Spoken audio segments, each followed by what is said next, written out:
So best friends got each other's back. We used to cruise around with a bass to the max. Everyone in school while I was in the lab, cooking up some beats that would turn into tracks. High school chillin', I was on a mission. I had bigger dreams of being a musician. Teachers always talked but I couldn't seem to listen. I lived in a fantasy land, they called it fiction. But I was gonna be big one day, playing shows on the road to a sold out stage. Nobody really cared or believed I would make it anywhere close, I would fail and fade. But that's cool, I love that, cause any little doubt gives me energy back. And now I'm in a place where I'm glad I never gave up on the dreams I had. And big dreams lead to big things, and big swings lead to big rings. Championships or the big screen, anyone who did anything took a big swing. And big dreams lead to big things, and big swings lead to big rings. Championships or the big screen, anyone who did anything took a big swing.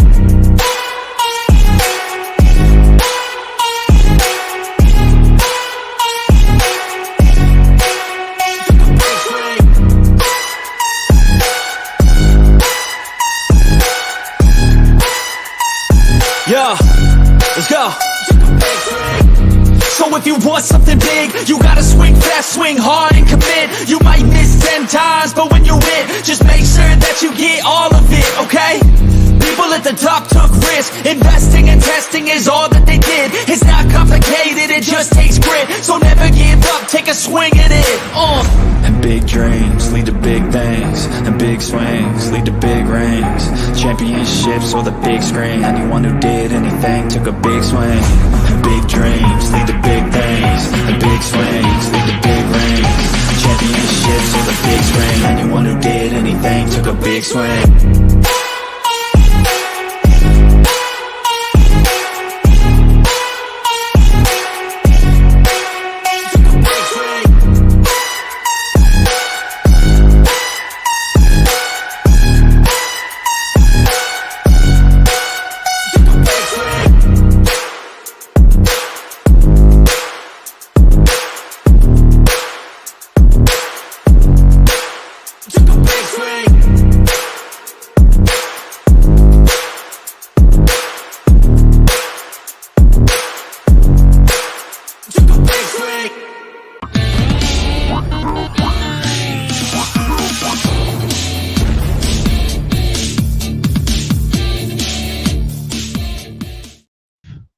Hey guys, what is up? Welcome to the Pick and Roll Podcast, episode number 57. I'm here with my guys, Coach Ed and Rios from Just Fans Podcast. How's everyone doing? Yeah, I'm good. How are you? How's everyone else? Doing good, doing good. Excited to talk basketball.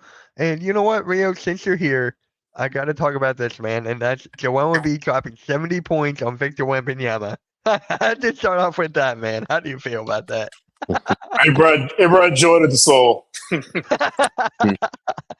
But seriously, on note here, Joel Embiid now holds the record for the Philadelphia 76ers most points in a game. He beat Wilt Chamberlain, who had 68. So, yeah, history. So here's my question for you guys. Is it too early to have Joel Embiid up there, like with all the greats? Is it too early for the all greats in the Sixers realm, not NBA? Is it too early to put? I would say so. Mm-hmm. He's had great regular season success, but like you got to get it done in the postseason. Right. Yep. Because there's Sixers fans out there that are like, yo, I'll take him over this person. I'll take him over Barkley. I'll take him over AI and all this stuff. And I'm like, you can't. AI made it to the finals. He took a game away. He gave the Lakers their only loss that playoff run. They had one loss against Allen Iverson, game one. That was it. Right. Who do you consider the all-time greats for the Philadelphia 76ers? Well, you got to put Wilt in there. You got to put Barkley in there. You got to put AI in there. You got to put Moses Malone in there. Dr. J. Dr. J, that was 5. And then not Maurice Cheeks. He's on the outside looking in. But those are normally the top 5. What about Billy Cunningham? Billy Cunningham, he will be like top 6. He'll be up there, yeah. People were telling me Doug Collins. I'm like, no. He had a nice jump shot, but no, no. Now, the only one I would contend with probably is Cunningham. If you want to put Joel Embiid up there, but the other ones, AI, Wilt Chamberlain, Dr. J, Moses Malone, Barkley, maybe might want to, if he were to win a championship, you might put him over Barkley, but right now, yeah, you're right. It's for me, it is too early. I mean, so I can't put him there right now, because I can't either. Nah. I can't. Yeah, he only has one MVP under his belt. He's got one MVP, multiple All-Star games. He doesn't have an All-Star MVP. If you want me to nitpick and go to he doesn't have a Defensive Player of the Year. He doesn't have all this stuff. So there's still more, and then he has to get past Jokic for that to happen. Good point. For Very me. Because right now, it's just like with the centers of the modern day, it's Jokic, Embiid, everyone else. Well, see, I was talking about that the other day, where the Jokic and Embiid are true centers because they can also play with their back to the basket. As old school, when you think about old school centers, when you think about the Elijah ones, when you think about Wilt Chamberlain, Kareem, what was one of the things they would always play with their back to the basket. Maybe they could turn around and face up on you, but for the most part, they play with their back to the basket, which these guys are still able to do. Yes, they're able to go out to the 3-point line and they can hit the mid range, so that enhances their game. But I think that they could go into a different era and they could play old school and be productive. So, but yeah, the rest of the centers today, and I understand the game is different. It's a different game, spacing and the motion. You're trying to keep the lane clear. So I get it. It's just those two could definitely play in an old school type of offense as well as in today's game. So Yeah. I mean, yeah, you said Bam, right, Coach? Did you say Bam? no, I didn't say Bam Adebayo. I mean, Oh, I thought you.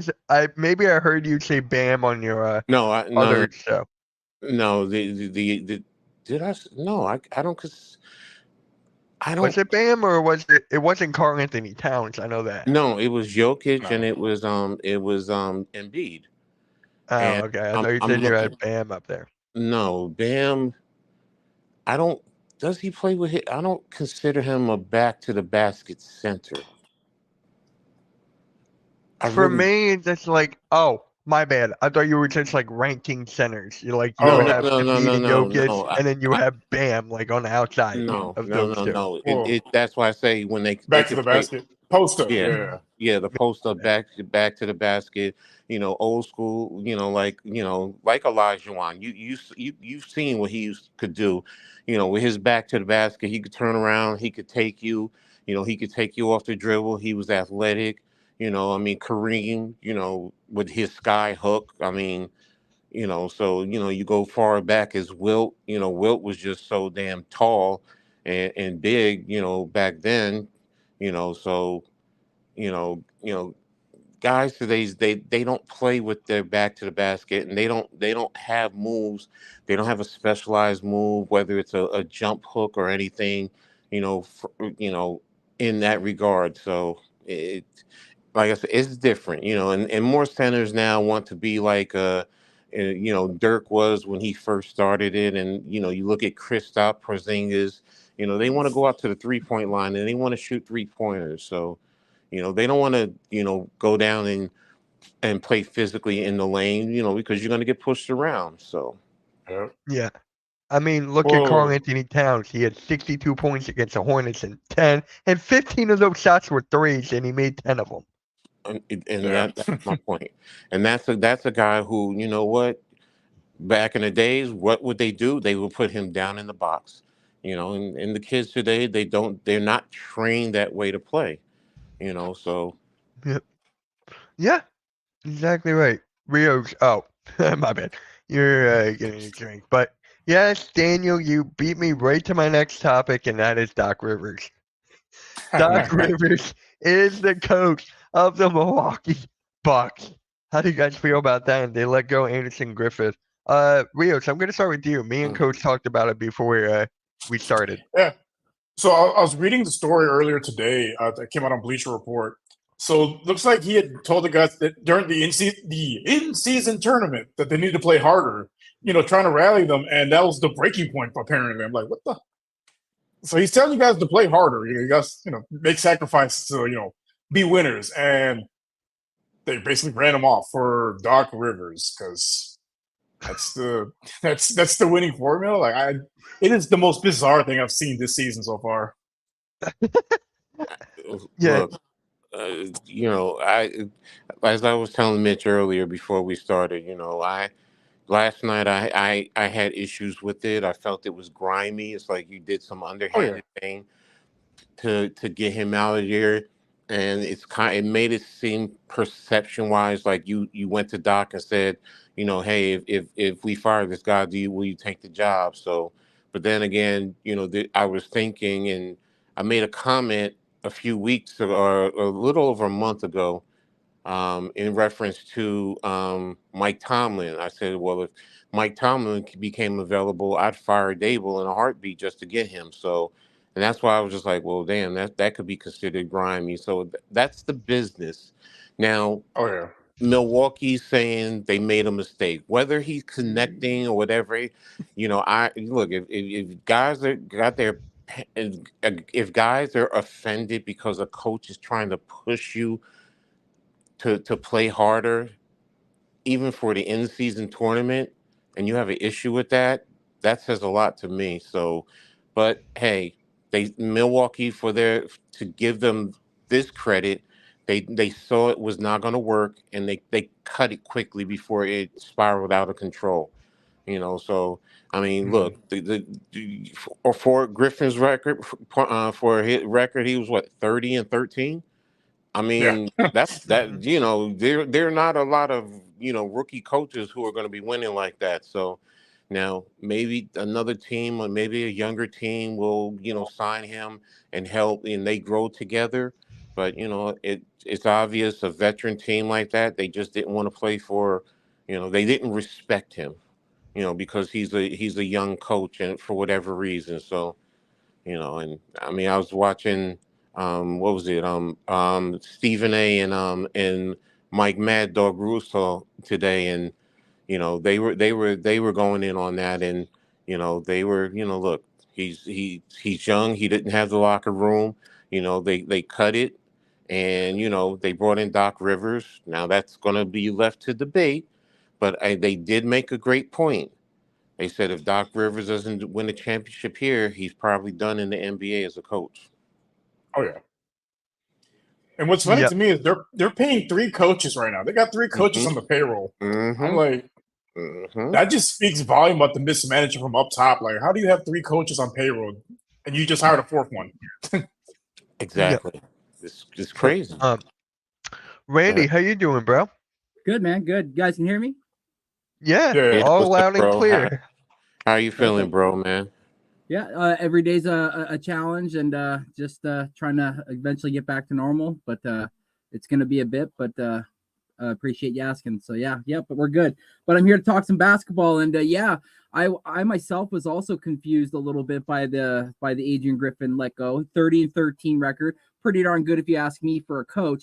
But then when you start to go and look deep down into the metrics of things, and you can even go further, their last 4 games, I can see why the head office or even the head management is getting a little bit worried because of the close games that they're having, or games that we think that they should win in. And their defensive rating this year is like 26 or 27 since they traded for Dame. And a lot of that has to do with them getting rid of Holiday, I think. Getting rid of Holiday exposed them defensively big time. And this for me is a last-ditch effort, like throwing throwing somebody a life preserver in the ocean and saying, "Here you go." Because I hate to say it, but what has Doc Rivers done for us lately? He's had teams where he's had dominant players, aka an MVP, and couldn't get out of the second round. So again, what's going to happen if this team doesn't falter and get far or even get to a conference finals, and then the blame's going to be what, Doc Rivers? No, I think that should start to fall onto the players like Giannis and so on. There was great comments that were talked that was brought up about Giannis, because if it was LeBron and with all these coaches, everyone would be killing him about you're getting coaches fired. Well, what about Giannis? I mean, Yeah. look at it. You just talked about how many coaches has he gone through. I mean, they went through it, and I think he's went through like 6 or 7 coaches. I mean, going back to Jason Kidd and I think it was it Larry Drew? Mm-hmm. Yep. So when are the players going to be held culpable? I mean, Randy, you made a great point about Drew Holiday. Yeah, you had to give him up to get Dame, but look at the defense. I mean, people forget when Adrian Griffin was playing in the NBA, he was a 3-and-D player. He was a defensive specialist. So I don't think the guy has forgotten defensive principles. And it's just, do the players, are they buying in? Do they connect with him? And that's the issue. And, like I said earlier, are these players going to be held? Giannis, when are we going to hold Giannis culpable like a LeBron, like a KD? For whatever reason, you're getting a lot of coaches fired out there. Why? Yeah, Mike Budenholzer, Joe Prunty, Jason Kidd, Larry Drew are the last coaches, and even Mike Budenholzer got fired, and he still was a winning coach. Like he just came off winning them a chip, and it's like, like you said, Coach, when are we going to start holding Giannis on that pier of acceptance and of culpability? Yeah, this makes what, 4 coaches in 6 years now? Yeah, since they won the championship, they won 4 coaches since they won the championship. Mm-hmm. Yeah. And just to bring back to the coaching side of it, it was not the first time that the coach got fired right away. Remember when David Black got fired for Tyronn Lue? Yes, exactly. Right out of the gate. And did they win their championship that year? I think they did win when Ty Lue got there. Was it the first year or the second year? I can't remember. It was literally right after Blatt was let go. So, whether it's the first or second year, but the point is, when you made the change, you won the championship. So yeah. And by the way, Coach sent you the link, so just pop on in whenever you can. But yeah, it's just like, it's a business. People make stupid business decisions. I like Budenholzer for that team. I really did. And how does he not have a job yet? Him and Mark Jackson. I was telling this to Coach earlier. If I were the Bucks, I would have gone for Mark Jackson right out the gate. Been like, you? No, Doc, no, you stick with Dorsberg. Give me Mark Jackson. Well, I think the thing is, Mark Jackson's kind of the same type of coach. He's going to try to hold the players accountable. And Doc Rivers is going to be, friends with the players. To me, it doesn't think like he holds the players accountable, like a guy that's like a defensive specialist, like Mark Jackson was, and their last coach was. Rios, that's a great comment, because for me, as a former player, I love when a coach challenges me, when he pushes me. When if I come to the sideline and you're like, Gladney, what the F is that? I take that as, what? When you criticize me, first and foremost, you believe in my talent. You believe in me. You're trying to push me. Certain players today take criticism as in a negative context, as opposed to, what? Your coach is trying to push you to bring something out of you, because great coaches, that's what they're supposed to do. They're supposed to push you. They're not supposed to, be friends with you. And yes, you want to try and have a certain level of connection. I agree to that. But I want my coach to push me. I want you to kick me in my hind parts. You know, when I'm screwing up. I mean, that's gonna motivate me to go out there and do better. And that also shows me the coach believes in me. You know, all this nicey all the time. I just, I can't do I it. guess it's just the way I was brought up as a player and as a coach. Yeah. I'm used to getting chewed out. You know, I mean, that's just me. That's me. Yep. I am in the same way too, coach. If my coach is gonna single me out in front of everybody, that one shows that not only does he believe in me, but he also sees me as a leader. And two, I got to take it as a man versus getting coddled like a little boy, because eventually, there isn't so much. I'm not going to call it a friendship, but nowadays it almost seems like guys want to be treated like as if they're buddies, and it's like this is a business. The coach is supposed to coach you in a way to better this team to in the end win a championship. And if Yeah. you got guys like Giannis doing this, where he's like, "Oh, I want to have somebody who's more of a coach's player." Well, maybe that's not it. Maybe you need to be pushed to the limit, because that'll bring something out of you that you haven't seen before. And really quick, sorry to cut you off, Randy. Where'd you send the link to E, Coach? Was it on Twitter or something? Yeah, it's in Twitter in our conversation. You just have to scroll up because I know we've had other conversations in that chat. But if you scroll up in the chat, it's there. Because that's how I got on here. I just clicked on it just to make sure it was open. So it's in our chat, in our private chat. That sounds good. That sounds good. Can't wait to hear E and his opinions on everything. But You know what? when you look, I'm gonna do this. Because I'm on my phone. I'm gonna drop off and I'm gonna resend it to him so that way he has it. And then okay, I'll be right back. all right, all good, Sir. all good, Coach. Yep. So for me, right, I agree with Randy. You want a coach to push you, you want a coach to challenge you and everything. But it comes to a time, where people are too soft nowadays. People are Yeah. too soft. They're just like, I don't want this. I want you to be my friend. That's basically it. The times are changing. They don't respect coaches as well anymore. So Do you think Phil Jackson, was nice to Shaq and coddled Kobe? It was like, no, he was, times were tough, but go You ahead. saw go the ahead. Last Dance, like you saw the Last Dance. You saw how he was with the players, and Yeah. not just the coach holding the players accountable. The players themselves, like as team leader, guys should be holding these players a lot more accountable in the defensive end. Like you guys are, title favorites, but you're struggling, and and these close games against guys you should blow out because all the lapses in defense. That falls on you as a leader to, hey, guys, we need to get this shit together. Like, what are we doing? Yeah. So it worked, Coach. So you're Well, back in. I just resent it, so I'm back in here. E, just check the chat again. I just resent it, bro. And I just want to say thank you to Wesley. Really appreciate it, man. 1 million views. I still can't believe it to this day. But Oh, wow. yeah, thank you guys for everything. It really is. Like, it's That's just it. incredible.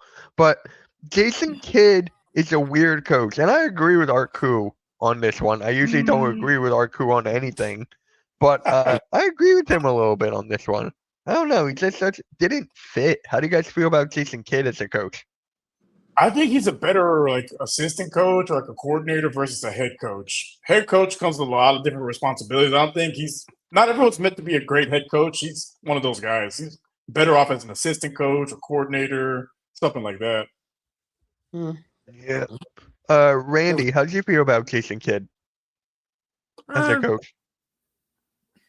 I don't know, man. Like I don't see enough Mavs games to really give like an honest opinion based on like what he does. But it's, I guess when it comes down to it, when it's wins and losses, I mean, like look at Steve Nash. Maybe not all NBA players are cut out to be head coaches, but like Rio said, maybe they're good just being assistant. Yeah. And Coach, how do you feel about Jason Kidd? And then we'll go into the trade that happened a couple days ago. I mean, when you look at it and you look at his record, I mean, he has been winning. I mean, now he hasn't won a championship, but he has been winning. So when you say he's a weird coach, I'm like, okay, when you mean weird, I mean, in what regard? Because You know, he is winning. I mean, you know, look.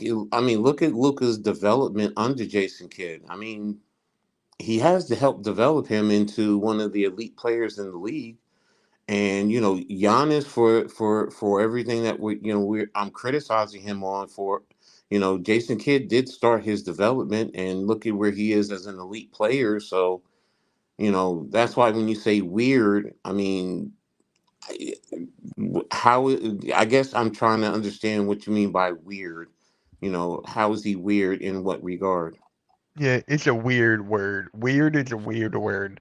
Uh, NBA is different now than back in the day. Referees can call different now too. Defense better back in the day. The league was better back then. I agree. Yes. I Yeah. agree. I basically watched 2000s basketball. I was born in '94, so I started like around '99, 2000. So that's basically like I miss those big men down in the paint. I Mhm. miss like Kevin Garnett. I miss like a Shaquille O'Neal. I miss those guys. I Yeah, really do.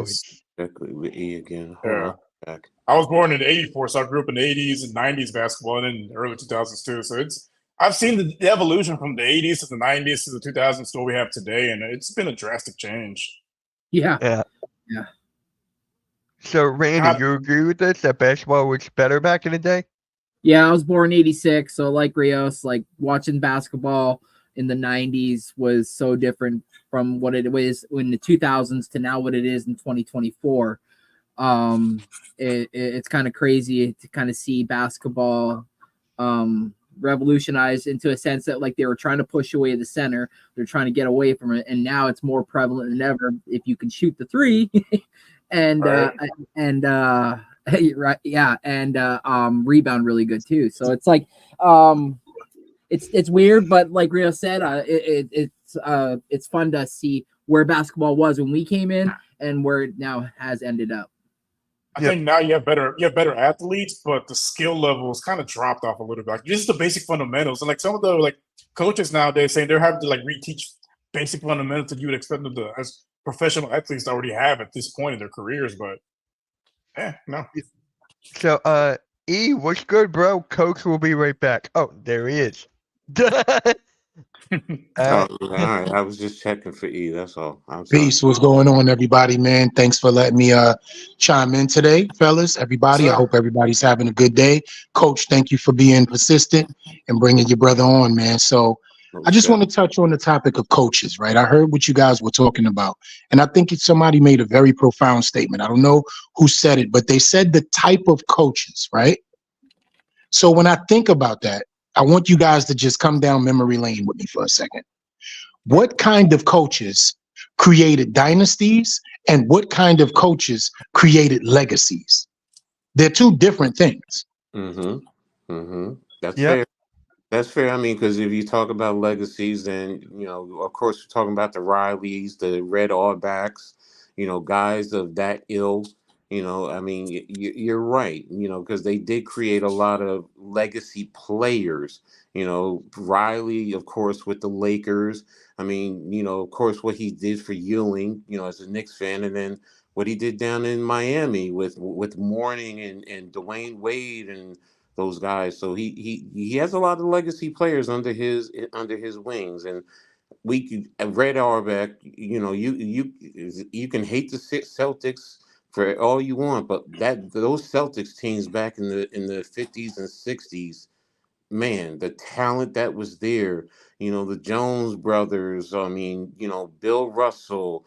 I mean, it's crazy. So I mean, that's an excellent point when you talk about the coaching. Yep. Okay. And now let's talk about dynasties. Think about it, gentlemen. Will Steve Kerr go down as a legacy coach like Phil Jackson, like Red Auerbach, like Pat Riley, and some of those other guys? Or will he just be a coach that actually has a high win percentage due to having a team that he didn't even draft that was inherited? Let's never forget that. He Right. won the championships as a coach, but Yeah. that personnel was picked by Mark Jackson. Well, Yes. based on what you're saying there, E, would I'm you going put ladder. would you put him on like we were just talking about Auerbach and those other coaches, or would you put him? Because I know I'm probably gonna get killed for this, but I don't consider Chuck Daly a dynasty coach. Legacy, yes. Dynasty, no. I mean, and you can argue about the bad boys, but I mean, I think he's like close. I mean, he's a Hall of Famer, yes, but I don't think he's a dynasty coach in my opinion. That's where I would put Kerr. He's on that ilk, in that regard. What about Greg Yeah, Pop? Pop, Ooh, that's a good he's one. dynasty. For me, he's I dynasty. think he's done. Dynasty. I think he's Yeah. dynasty. And for me, he's a hybrid. He's a little bit of both. That's a good part. Well, That's a yeah, good word for it. he, Yes. he is a legacy because I mean, come on, the Tim Mhm. Duncan, David Robinson, I mean, Tony Parker, Manu Ginobili. Manu Ginobili.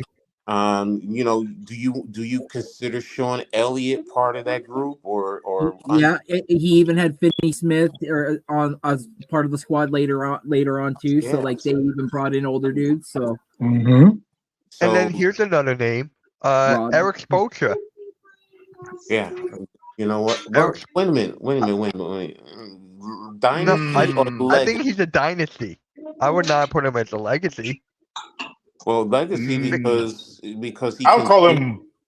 I Go say ahead, go borderline because I'd say borderline because he inherited the super team, the Heatles. Right. I mean, that was 3 top 10 players in their prime. You don't really see that often team up in free agency. Wasn't And he they a won two- coach there before he got the team? Wasn't he a coach there for like 2 years or something before that? No, he Well, he was wasn't. he was always with the Heat because he started in the Yeah. video room. Yeah, he wasn't the coach. I think he became the coach like right when they got together, or I can't remember at what point. But he wasn't the coach like when they won in 06. He was part of the organization, but he wasn't on the part of the coaching staff. But then after that team after LeBron left, they've been competitive, but they haven't won another championship. They went to the finals, but they just not good enough to win against the Lakers and I think they lost. Yeah. Legacy, I'm going to put him in legacy because of Mhm. what he's doing with some of those players. I mean, Jimmy Buckets. I mean, come on. I mean, Right. See, when I legacy, think of a legacy coach, right, coach, and Go ahead. of course, I don't mean to cut your wisdom. Mhm. When I think of a legacy coach, I think of a guy who has the leadership, the experience, but most of all, the moxie for player development. That a guy that landed to him was not as good as he's going to be leaving him and getting a second or third contract in the NBA. There are guys that once they get under one coach, they become better players when they get with another coach. But there are guys that get with one coach and he's greater for the rest of his career because of that coach.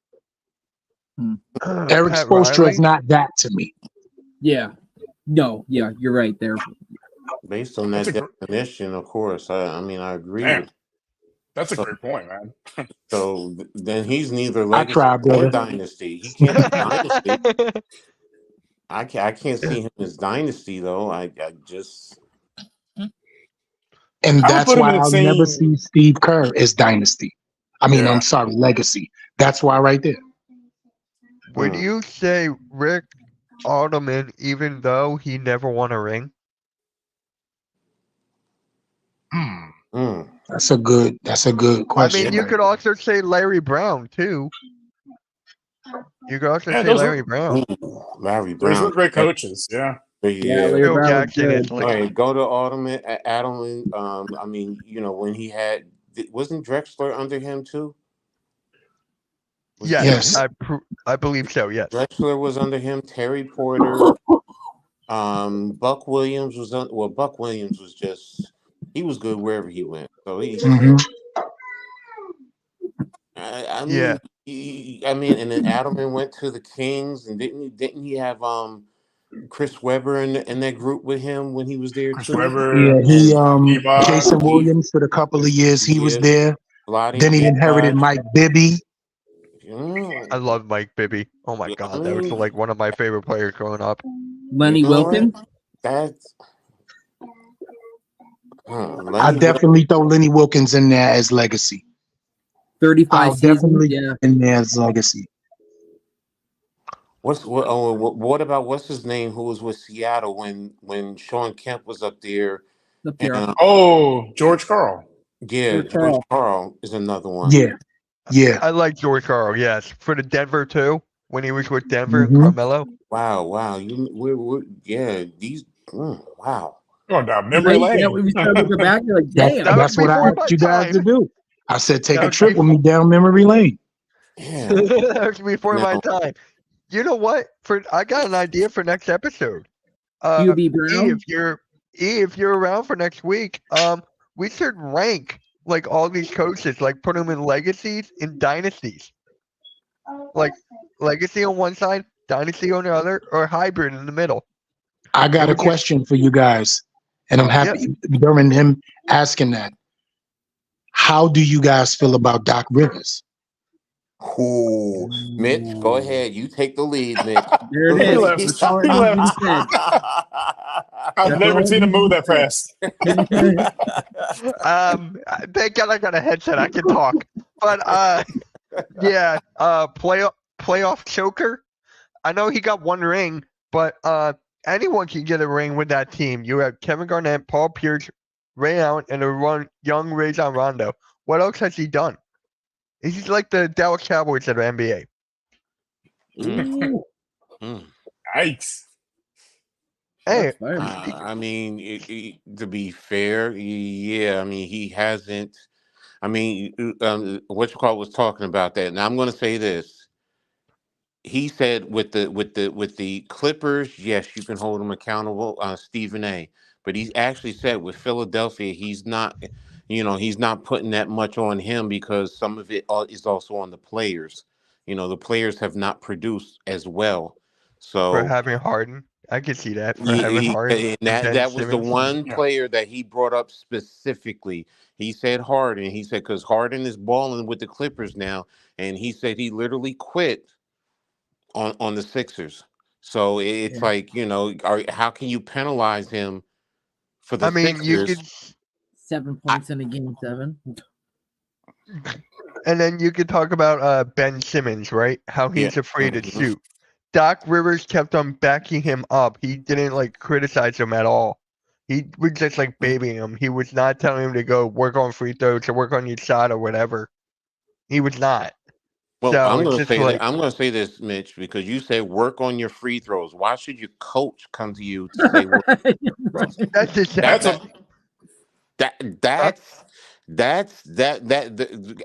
When I was a kid, that the one thing my coach said, he always said that's free money. He said work on your yeah. as a kid, yes, he said, but once you start getting proficient, that's free money. Nobody should tell you to go after free money. No.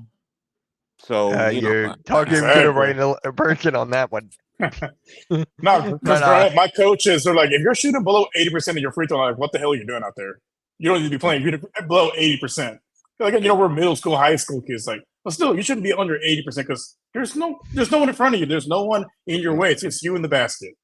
Exactly. And But I that's will say, I do want to say though, really quick, sorry to cut you off, Coach, but yeah, go ahead. Mitch, when it comes to Doc Rivers, like obviously the negative sides of stuff, but like you do have to obviously commend him. Like you guys do win when you were under him. Like you guys did obviously get to the playoffs for a reason because you guys were competitive enough. He doesn't have to worry about player development. He's just got to go over there and win this team a championship. Do you think that his coaching ability is enough for them to get past the second and maybe to the conference final, and then who knows at that point? What did Nikki say? Hold on. Ben Simmons is biggest on. Okay, I'm not saying that, but for me, it's just like this. What is the word? He never held him accountable. As like, I'm just talking about Ben Simmons here in that whole situation. He did not hold him accountable. Like, oh, he needs to work on this. He needs to work on that. He was busy like being his friend, being a friendly coach. We were talking about that earlier. Mm-hmm. And it's just like, to me, I didn't want that for my team. I like what Nick Nurse is doing right now. He's unlocked Joel Embiid. He unlocked Tobias Harris. He unlocked all these guys. and Whoa, we You're- actually feel like a team. Whoa, Can I whoa, finish? We're not letting No, that no, slide no. under the carpet. No, you ain't letting that slide. No, Mitch. no. What did you You just say? complimented Yes. Tobias Harris. Oh my God, it's the world I've done ending. that so many times. I've done that so many times, but let me finish. It's just like with this team we have now with Nick Nurse, you can just tell this is a team, no drama. Nick Nurse is telling them where to go, how to practice, go to certain spots. Nick Nurse, I said this before on As a Philly Sports post game. Nick Nurse should be in the conversation for Coach of the Year. He should be on this. That's what Doc Rivers has done. When you see the Sixers up by like 30 with Doc Rivers, they'll find ways to lose. When you're up by 30 with Nick Nurse, they're still working at it. They're still going. They're not pedaling back. They're keep going. So with Nick Nurse, I love this for the Sixers team, and that's why I feel like Doc Rivers No. with legacy and dynasty. If I had to pick, Too early. if I had to pick, probably dynasty, just because of that team he had with Boston. And then with the Clippers, right? You have Paul George, Kawhi Leonard, but then that didn't work. They wanted you out of there. So, Tobias Harris, sick. I'm gonna say this though. That's the best line. That's the best line. I love that. And he's back. You I've been said back. I never left. we spoke about it earlier about Adrian Griffin. Yeah. Why did they want him out of there? Because he's pushing them to compete in the in-season tournament. So he's trying to push them, but now Doc Rivers is more of trying to be your friend. So Yep. does that say maybe that's the proper fit then? Because if these guys don't want to be pushed like that, they just want their talents to just go out there and play, and you just, in a sense, call your X's and O's at certain times and let the players play. Maybe it might be a better fit. I mean, we have to wait and see, but based on what that's you're what I was trying talking to get at about, with the question. Yeah, that's what I was trying to get at. yeah. Yep. So I mean, the way you just said that, Mitch, maybe then Milwaukee is the right fit. But Yeah. And then I just want to bring this up while we're on Milwaukee right now. But first, Rios, we have a question for you from Dane. Hey, Rios, are the Blazers going to beat your Rockets tonight? I don't think so. We'll see. But yeah, speaking of Dame Lillard, perfect segue for that. When I was streaming, I forget what game it was. It was when Giannis was out and Dame was there. I forget who they were against, but it was just like Dame, from what I've seen, and like without Giannis there, he's not a good leader. You've seen that in Portland. You've seen that in Milwaukee. Am I wrong for saying that? That he's not a good leader? Like he needs, excuse me, that he needs somebody to lean on? I think you're right. I think he's in the same boat as James Harden. Like, not really a leader. He's better off as Thank you, like the Robin, basically. Yeah. Yes, He he needs a is the ba- he is- Robin. He's a bad man to lead the team. He's not the guy to be the leader like that. There's nothing wrong with that. Paul George is the same way. Yeah. Can I bring a name up that he reminds Go me for it. of? And I gave him a nickname as well. You guys might not agree, but it's the Carmelo Anthony effect, aka Yeah. the black hole. I call him the black hole. I always called Carmelo Anthony, for as much as I loved him, I called him the black hole. And the reason is, you are going to be the center, the nucleus, and everything that pulls through a dimension opposite, but you're never going to add to the stars. No. Ooh, damn. It's just like There is no superstar that was ever elevated because Carmelo Anthony was on the team with him. If you didn't come with your own skill set, like Allen Iverson, like Jimmy and them guys, J.R. Smith and them guys, Yeah. Chandler, remember, he played with the guys that were traded to the Knicks before he got there, that was traded from the Knicks before he got there. Mhm. Yeah. So he didn't have to elevate anybody. Raymond Felton was playing some of the best basketball of his career when Carmelo Anthony before he got there. You feel me? Tyson Chandler was playing some of the best basketball of his career when he was around the NBA already. So if you didn't come with a certain skill set, he didn't elevate you at all. Damian Lillard does not make anybody better. Like I said before, when I feel like it was the right time to actually pull to trade Dame. I know Scoot is not doing what everyone claims for him to be right now, but they have Brogdon, they have other pieces to be successful. So it's not working with Dame. They want to try another route. Makes sense. So would you call Dame over? I would not call him overrated for that. No, I would not. No, not at all. He's proved himself time and time again to be one of the best clutch players in this generation, and no question about it, hands down, one of the most prolific scorers. And you would definitely want to start a franchise being one of those coaches in the new age. But you have to understand the guys and the skill sets that you have to put around them so they can actually win.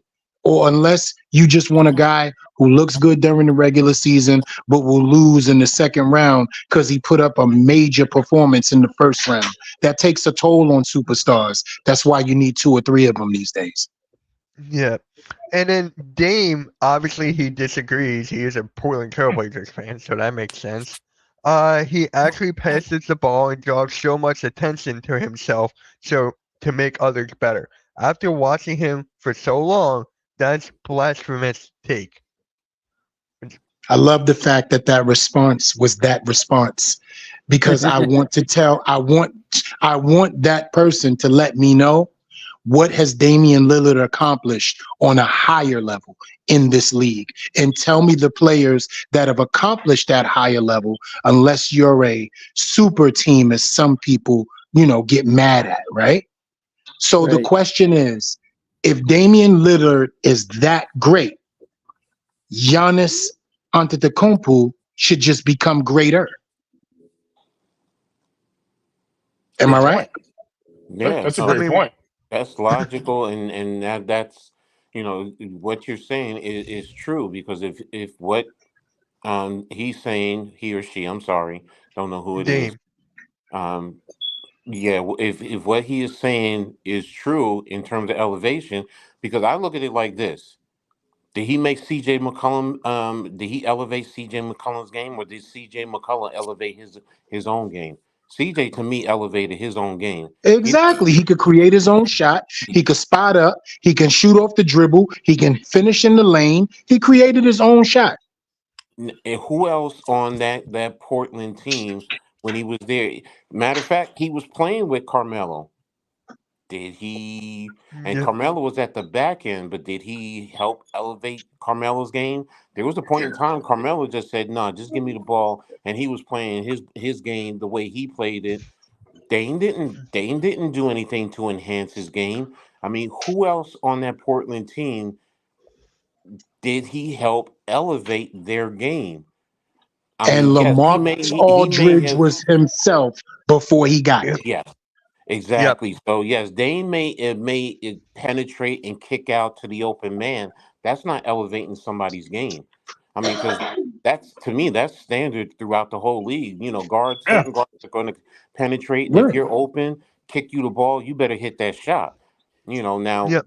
That's your job as a point guard. That's your job as the point guard. Yeah. So that's not elevating his game. That's to me, when you say elevate his game, you're helping him go from, if he's a good player, you're helping him take his game to, a great player. If he's a great player, you're helping him take his game to an elite level. I've never seen Dame Lillard take anybody's game like that. Facts. And Coach, I have such a great one-sentence conversation for you right now. You know me, I like to listen. I'll listen and then speak. Mm-hmm. When you look at guys like Magic Johnson, Isaiah Thomas, Pearl Washington, you learn the players around them because they elevated them. Magic Johnson made all-stars out of guys that you wouldn't have even known their names. James Worthy's game was elevated because of that. And James Worthy's game AC Green, Byron AC Ruff. Green. Like Yeah. we're talking, come on, man. Yeah. We're talking guys that you wouldn't have known that played with Isaiah, but because of the fact that they was there, because of who Isaiah was.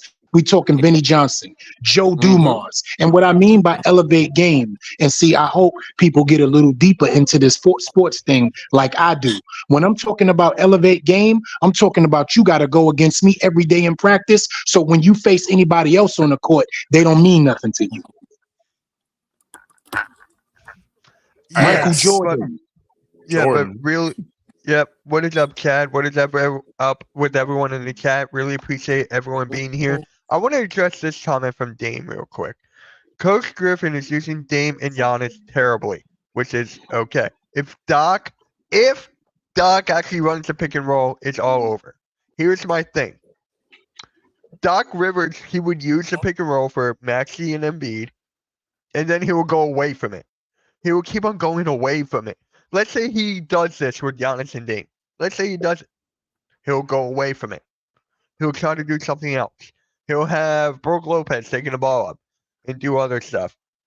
Ever since Doc Rivers left the Sixers, in these last couple of games, Joel Embiid only shot 2 3-pointers a game. Where's Embiid going now with Nick Nurse at the helm? Free throw line, elbow, post, low post. With Doc, I don't think this is going to work from experience. Maybe I'm wrong. Hopefully I'm not wrong. I'm gonna say this, Mitch. I'm gonna say this because when Milwaukee was being successful, and you had Drew Holiday, the pick and roll was a foundational point because they have the 3-point shooters on the outside. So and everyone knew where to go. They knew their spots where they would go based off of the pick and roll. So, hello. So, like you said, if Doc Rivers, yes, dear, if Doc Rivers uses the pick and roll, then that will help elevate Milwaukee's game, and that will take it to where they need to be. As one of matter of fact, on par with the Celtics in the East. Yeah, and that would help immensely with their game, with Milwaukee's game because they need the pick and roll because it definitely would help everyone. I mean, because you Brook Lopez, you're going to put him on the outside, and what's he going to do? Hit those 3-pointers. So and even what's his name? Oh man, what's damn? What am I forgetting his name? Middleton? Yeah, Middleton. You mean middle? Yeah. I mean, you have guys like that they know where to go, and now Dame does have to be familiar with where they're going to be so he can get them the ball. But if he does, then that the sky's the limit with this team. Can I ask you guys a question? Go for it, man. So, what offense, when it comes to to this Doc Rivers, do you feel he runs? What kind of offense do you feel he runs? ISO. Okay, Because he's had ISO Tobias. ball. I feel like he's more ISO because with he had Tobias in ISO, and that's not Tobias Harris's game. What his game is just you get to his spots, back him down, and go to the paint, hook shot, mini hook. Tobias needs to go to his spots in order for him to be successful. That's so strange that you said he's ISO because I know Doc as a player, and I watched him with the Atlanta Hawks with Dominique Wilkins back in the day, and he wasn't an ISO player. He was pick and roll all the way. Yes. Yeah. He was pick and roll when he played with the Knicks. He was pick and roll. That's why he fit into that system with Ewing when he got older as a player, because that skill set still was with the Knicks, was running because they were a half-court offense. Mm-hmm. When he coached the Clippers, their pick and rolls are bread and butter with CP3 and Blake Griffin and DeAndre Jordan. I forgot to say DeAndre Jordan. There you go. Right. So is it safe to say that Doc Rivers will now switch back to his actual natural coaching style of pick and roll when he starts now? or I no? think so. Maybe if he doesn't go away from it. If he Okay. doesn't go away and sticks to it, then yes, I Right. can agree with you on that part. It's And he just like goes away from pick and roll when he's panicking, when he Yes. finds himself to be down, because now he has to try to switch his game to the modern day game of ISO ball, and your players are not skilled enough to do that, especially when you have a Ben Simmons who's self-check. It's 5-on-4 when he's on the court. When you have a Hey. guy who doesn't want to play for you and James Harden, it's 5-on-3 when you're on the court, because he'll take himself and somebody else with him. Yep. Now he has to play pick and roll because you have the most dominant, athletic stretch 4-5 in the NBA. You have Yeah. one of the most clutch I mean- shooting point guards in the NBA. So how do you bring both of their skill sets to the forefront to elevate this team? A I pick mean, and with roll, the baby. Sixers, with the Sixers, he had the most, Mhm. arguably, the most dominant, unguardable center. With Joel Right. Embiid, who's a mixture of Shaq and Akeem Olajuwon. He kept on Mhm. going away from the pick and roll. And then he had Maxey off the bench. He kept on having him off the bench and having Harden out there. He was Right. refusing to play the young guys like Springer. He was refusing to play like Thibault. That's why Thibault got traded to Portland, and now he's averaging like 2 or 3, 4 threes a game. It's just like he refuses to play certain players that should be playing. So he's star That's chasing. what happened with the Sixers. So what you're saying is Doc Rivers is basically star chasing. Yes. From my experience with them, yes. He will play PJ Tucker. PJ Tucker at the 4 or the 5. Can you imagine if the Bucks get PJ Tucker because he wants out?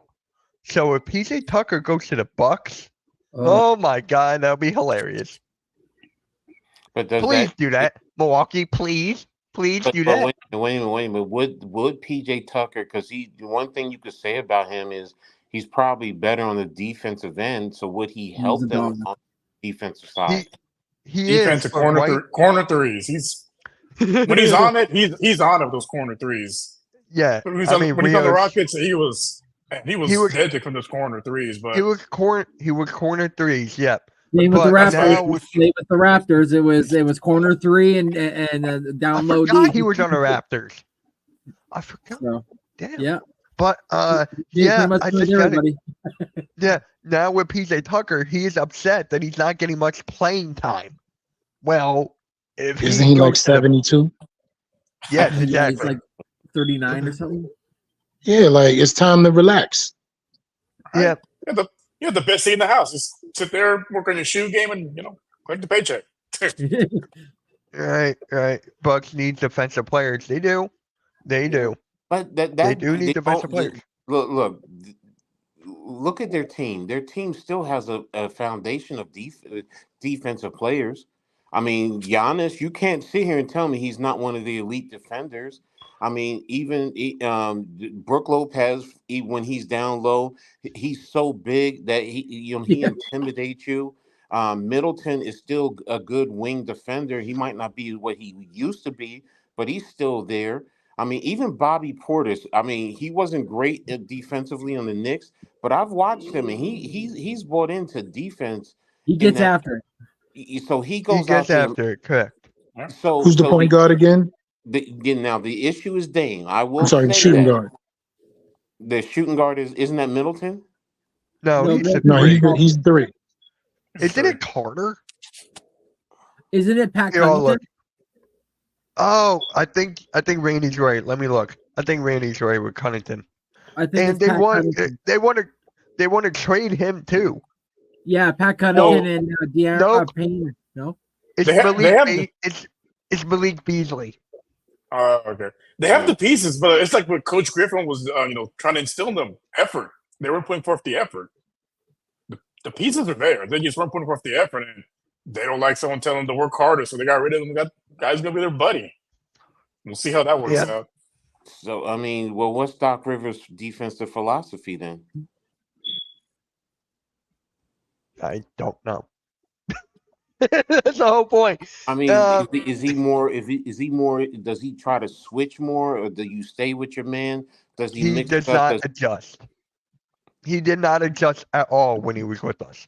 When he so? was I just mean, like, So what did he that's play? been What did he that's a play to start? Did he play man on man and you stay with your man, or did you guys switch when he went? he.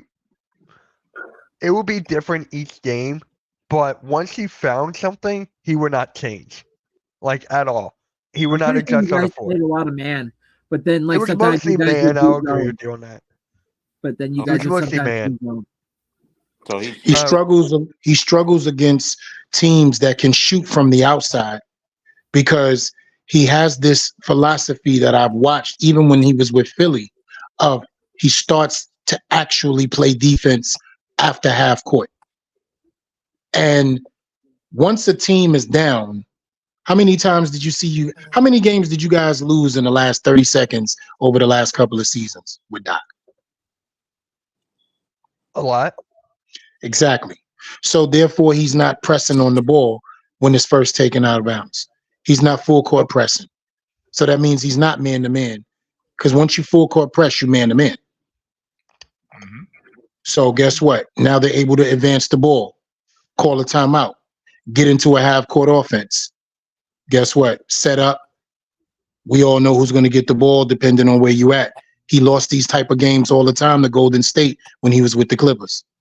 Sacramento, when they started to become a good team. The The Rockets. Rocket You feel me? came Right. back Denver. Right. came back 3-1 because they fell Exactly. apart in the And defensive end guess of the ball. what? Shooters playing what? Motion offenses against them. mm, Killed them. mm. Yeah. Well, that's going to be what you're going to really see the most out, because if everyone's complaining about Milwaukee's defensive ratings in the lower third, that's to me is going to be the Mhm. more than anything, because you got to get those stops. You have to get those stops.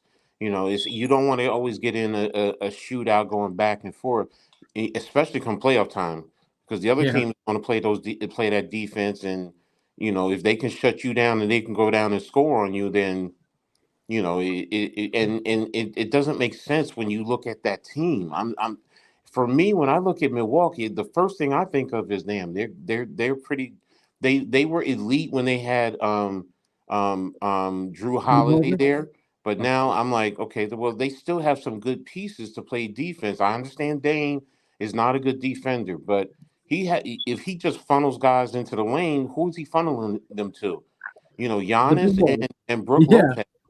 I Mm. mean, that's what you would want, you know, defensively, you know, force them into traps, you know, and depending on who it is, you know, dependent. Never mind, I don't want to go there with where I was going, but yeah, you No. want to funnel him down the lane, funnel the ball carrier down the lane into a Brooke Lopez, into a Giannis, you know, and hell, even if they kick it out, if it's on Giannis' side, he could still close out and force a tougher shot. So, I love how you use the penetrational guard down the lane and call mhm. them a ball carrier. I love the fact that you said that. Look, you know why I'm doing that. I know. That's why I'm laughing in the back. Yeah, because I get tired of it, man. That's just like, damn, man. I know. Y'all know how I am. Y'all ain't gotta always be pausing me. Yo, shut Right. up. Leave me No, but I alone. was I was actually no, but I was actually laughing at the football reference in a Oh yeah, basketball yeah, term. yeah. I was like, ball carrier? Yeah, we don't call basketball players ball carriers unless they I'm get like, in turnover. But I was laughing at the Carry. fact that you just such a coach that Ball it all comes handler. I'm together. sorry. You're I right. have a Ball question for handler. Big Rios. So, Houston no. is an up and coming team from what I've seen. You guys were maybe about a superstar and a top 10 player away. What do you think is happening with your organization where it's fluctuating so bad, regardless to getting rid of those overloaded contracts in the last 5 years? for a while, Darren Moore gave a lot of bad contracts out. So it took us some time to get rid of those. Right now, we don't have a ton of bad contracts. I think Sengun's an up and coming player. We just got to find that second star. Because right now I think our second leading scorer is Van Fleet, but I can't really count on him to be your second leading scorer. Like, you need someone that's going to be a walking bucket, basically, besides Sengun. Other than that, we just got to keep our guys healthy. Tari Easton coming off the bench is one of our best defenders, along with Brooks. But just the injury bug's been hitting them pretty badly. That's why they've been, kind of a bit of a free fall right now. They were like 4th or 5th. Now they're like 9th, 10th. So like they're going to be, battling for that last playing spot. But they got some moves to make at the deadline. I think realistically, moves I see them making is going to be a backup big for Sengun, because when he comes off the court, it's a black hole at offense. And then probably a backup shooting guard, possibly a starting shooting guard, because Jalen Green's been struggling. He has all the physical tools. It's up here. It's just something going on up here. He's just struggling. If there was one free agent that you could get by the deadline to turn around the team, to push them in the forward direction, who would it be? I've been going back and forth about this one. I would really like them to try to go after Brogdon. I think he would definitely help elevate that group. We'll take him. You can take him. Come on, we need him. But Brogdon, that would be a good choice for the Rockets, definitely.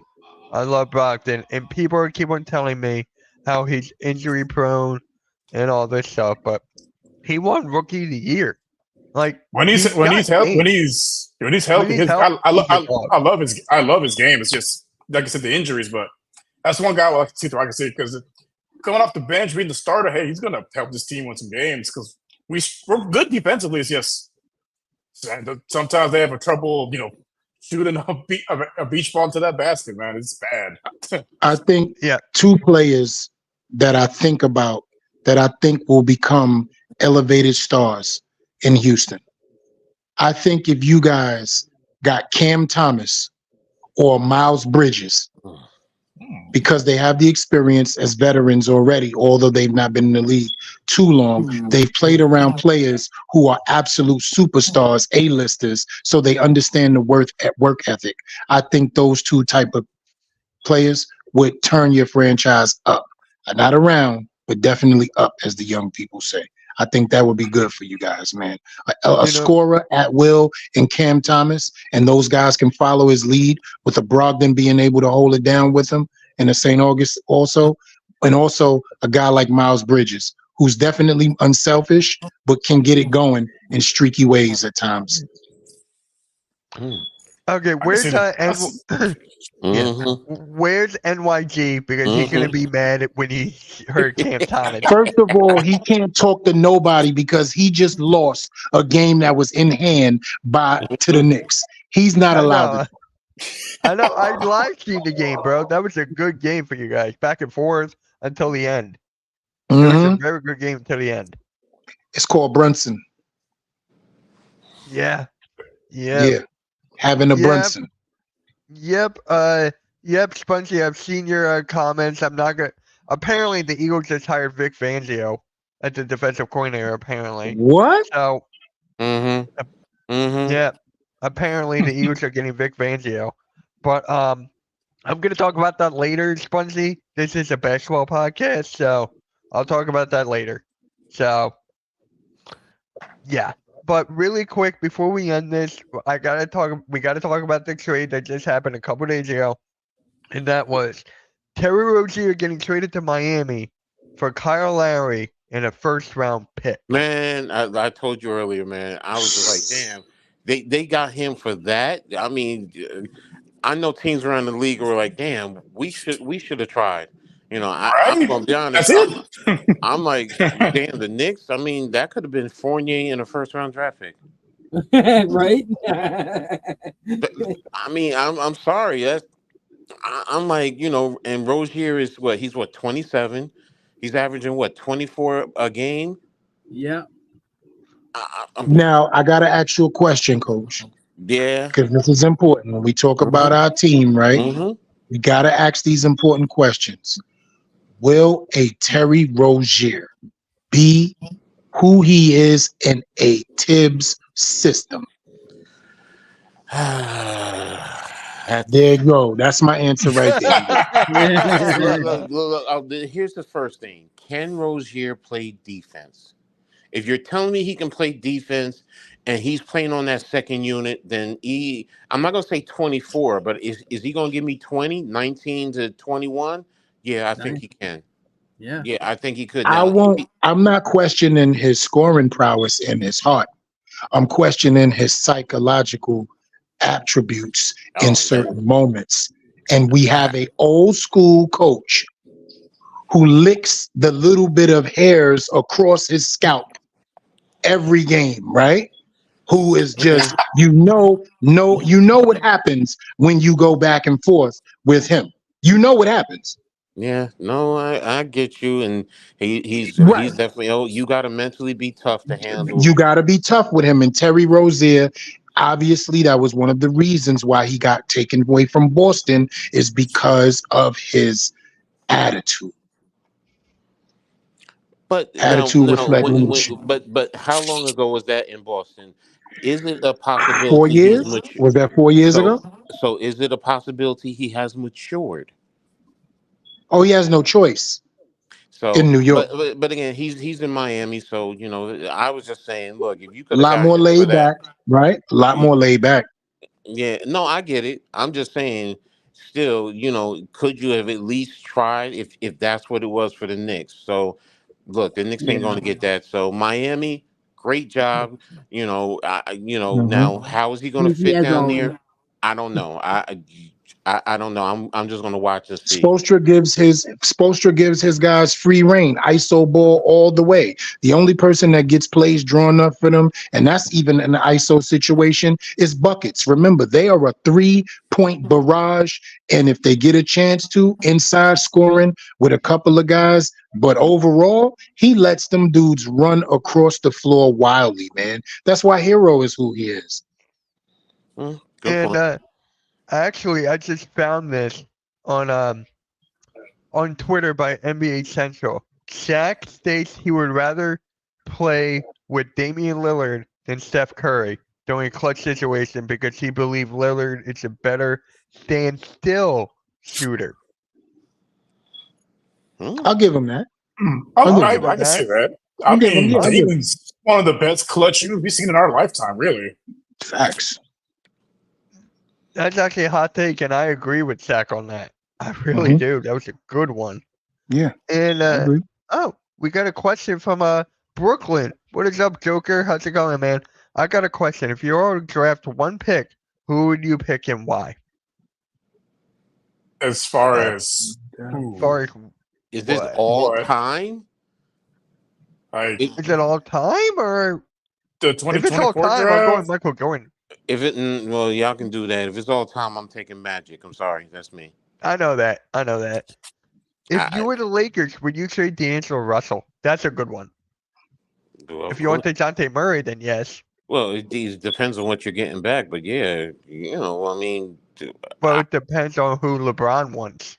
Because he's Yeah. super Yeah, inconsistent. good point. It's just like whoever LeBron wants. If LeBron wants him, I'll take him. If all time, okay. All time, then I'm going. I know most people will take Jordan. I'm taking Magic. I'll take Kareem. I'm taking Hakeem Olajuwon I love that's a that. good one. That's a good one. Yeah. because you can put anybody around him and he'll still be who he is. Yep. I'll take Kareem. What about Rios and Randy? What about you guys? Oh, I don't know. I- I'm torn. I'll probably go Jordan. I was gonna go Elijah, but I'll go Jordan. See, he's so obvious though, right? Big Rios. That's why I didn't want to do it. Yeah. I would say Kawhi. You got to That's fair. explain that. Ooh. You got to Yeah, explain gotta- that. Man, I gotta got hear to this hear he's a one. Raptors fan. Yeah, I got to hear this. Well, I'm a Raptors fan, and since he was the key cog that brought us our chip, Mhm. and what he's been able to do through the, minus the injuries, he's a dog, and it just you put the ball in his hands. I don't think he's afraid of anybody. He'll go toe to toe with whoever, and I like his tenacity. He doesn't just stop on the offensive side. He's a dog on the defensive side.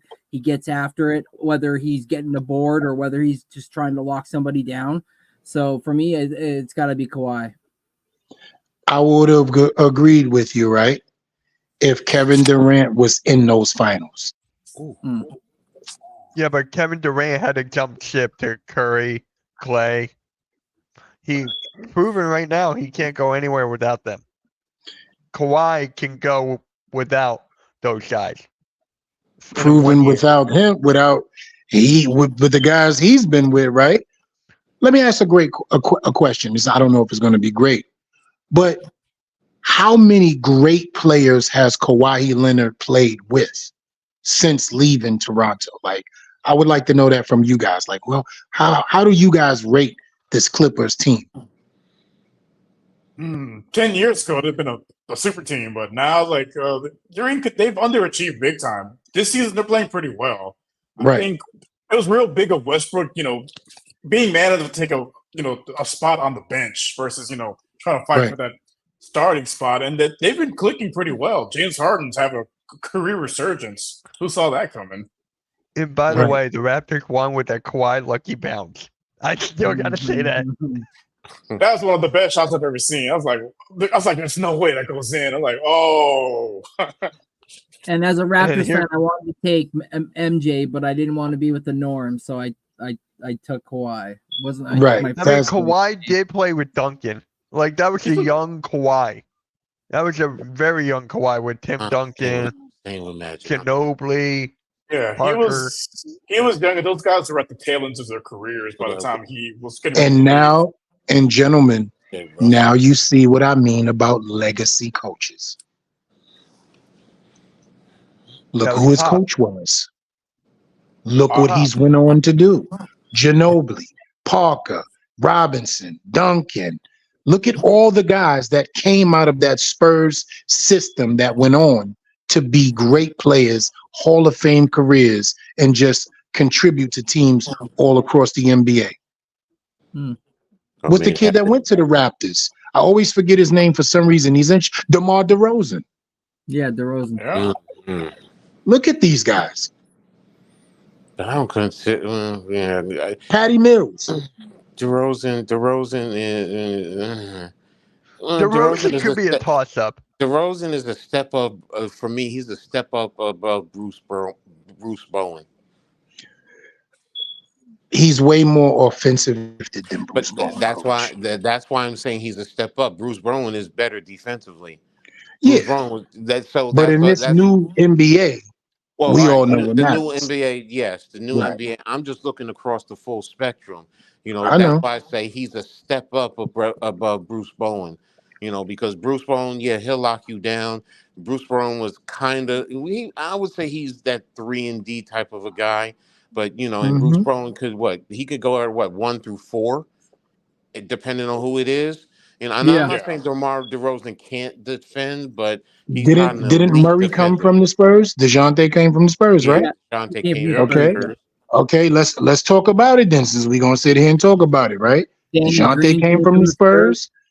DeRozan, right? Look at old school, Stephen Jackson, guys like that who came from the Spurs. Stephen's game elevated when he went there. Absolutely. Come on. New Jersey, when he was with New Jersey, it was just like he's a mental case.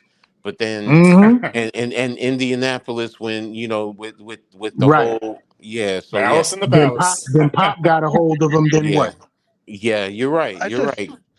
This is the type of coach that I wish was still in the league till this day. I miss legacy coaches, man.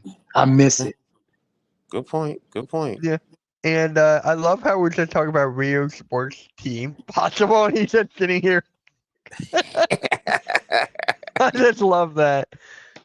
But and B dropped 70 on Victor Wembanyama. You're welcome for that, Rio. Thank you. Yo, can we talk about that for 30 seconds? Yo, man, for it. To get dropped 70 on you? Yo, coach, first of all, you got to understand the number. I didn't have 70. I put 70 on you.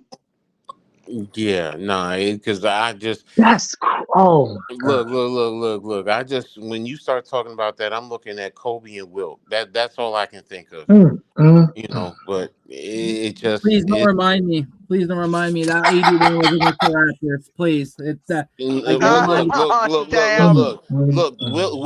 Y'all maybe y'all don't know, but who did Wilt put the 100 on? The Knicks. The Yep. Knicks. Oh, I didn't know Yeah, that. Yeah. Yeah, he dropped that. Yeah, Against he the exactly. dropped Knicks. that on the Yeah. Knicks, man. So you know He put exactly, the coach. You know.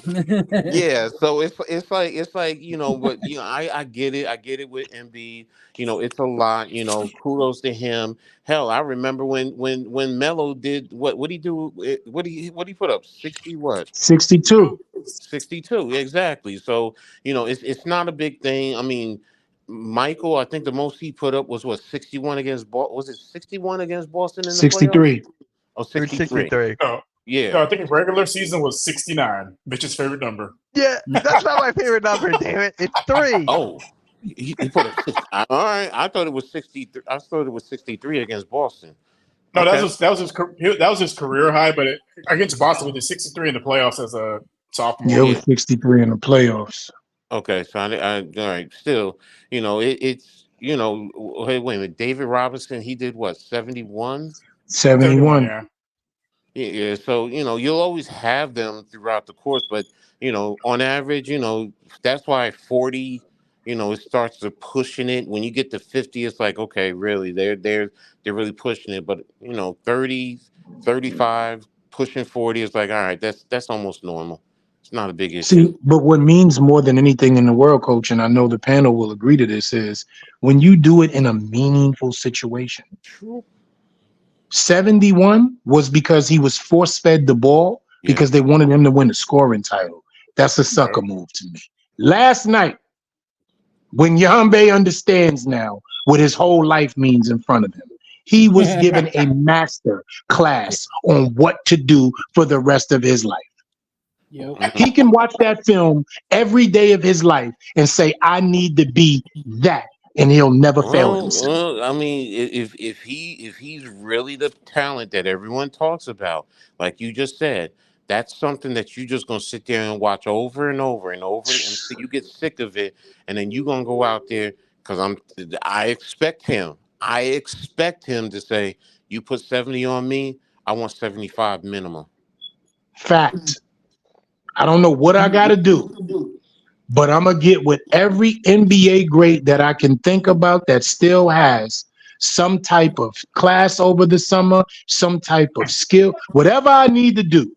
I'm calling them in and I'm spending the night in the gym. I go rent one of the best mattresses in a tent in the history of the world, hyperbaric chamber, whatever I need.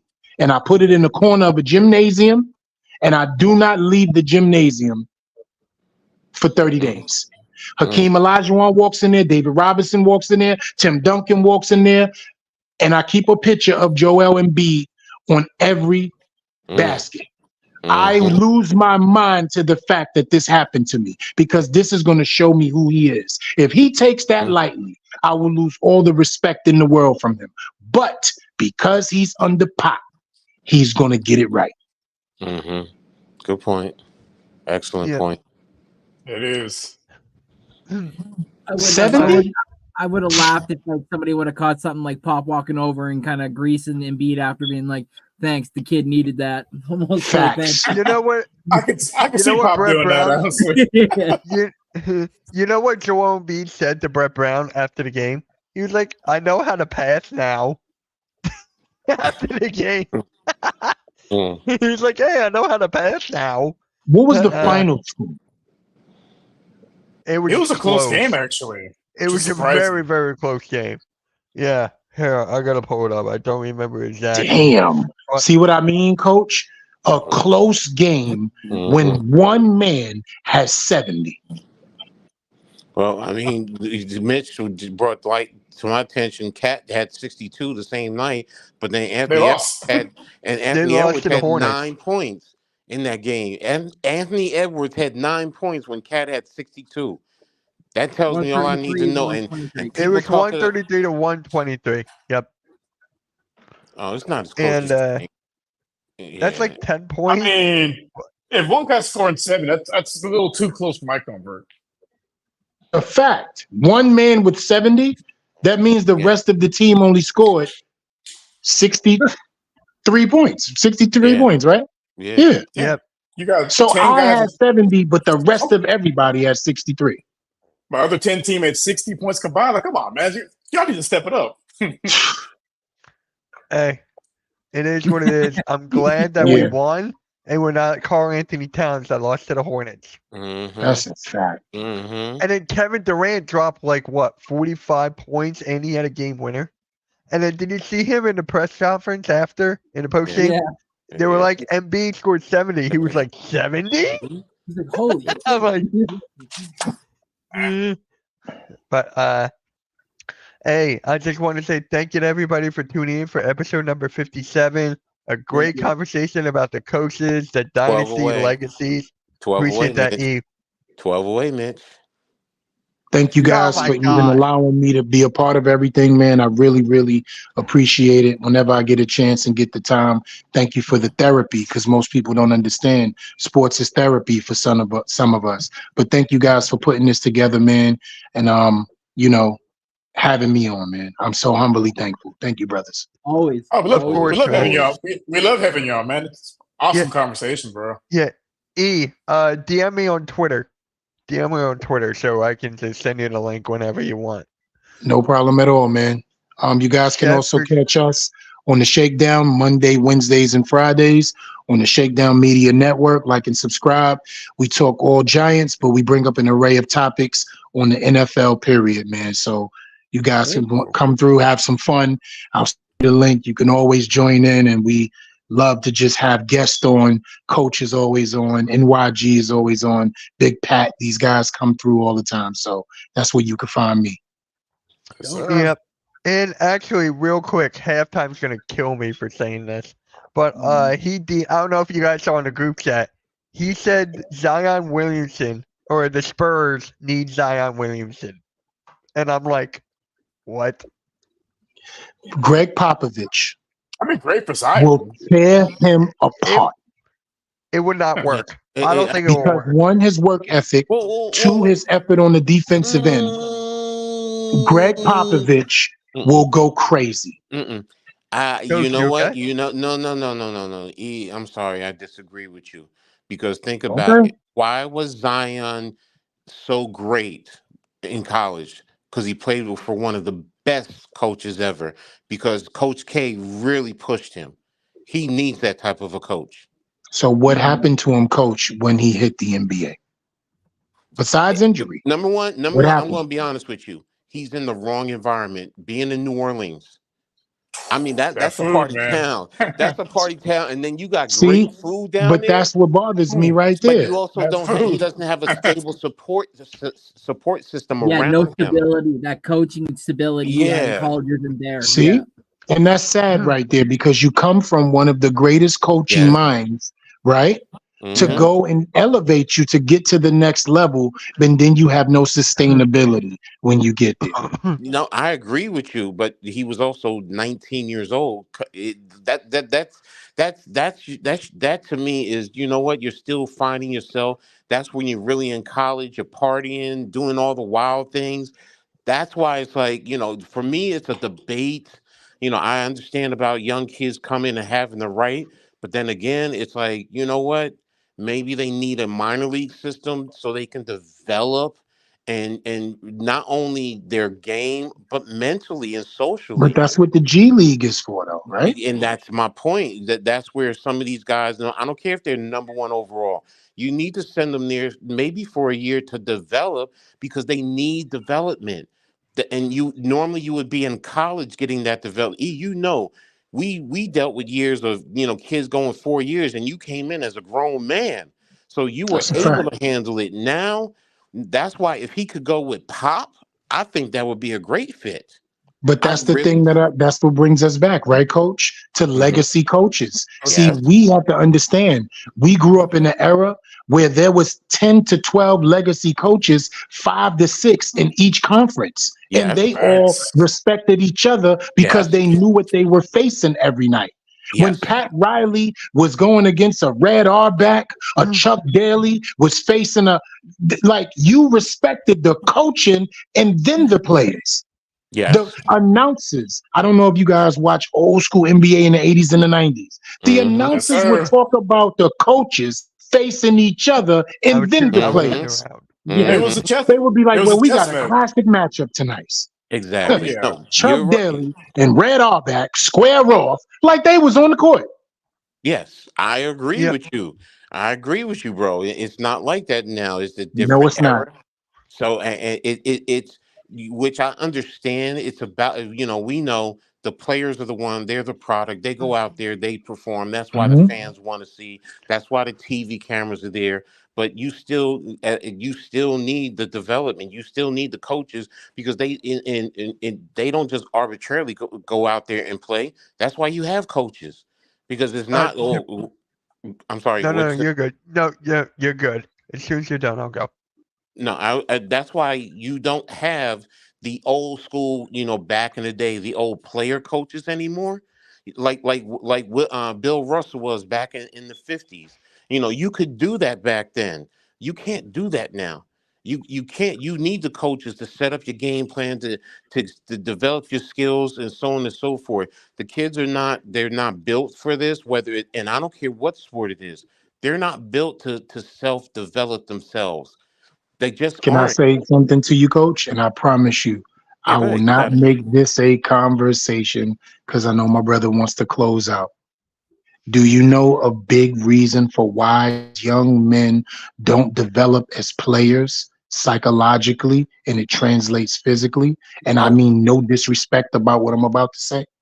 no! For me, you growing up in your support system. You have too many yes people around you. They're telling you you're great. They're not pushing you. I talked about it earlier. They're not. Mhm. I need coaches who are going to rip me apart. You And can I know. tell you something as well, coach? One of the things that I don't want to miss this point on, to Go add ahead. to your point, I'm good. Go ahead. 85% of the professional athletes born after 1997 have been raised by single mothers. Mm, Mm. wow. Didn't know it Damn, was I didn't know that. that.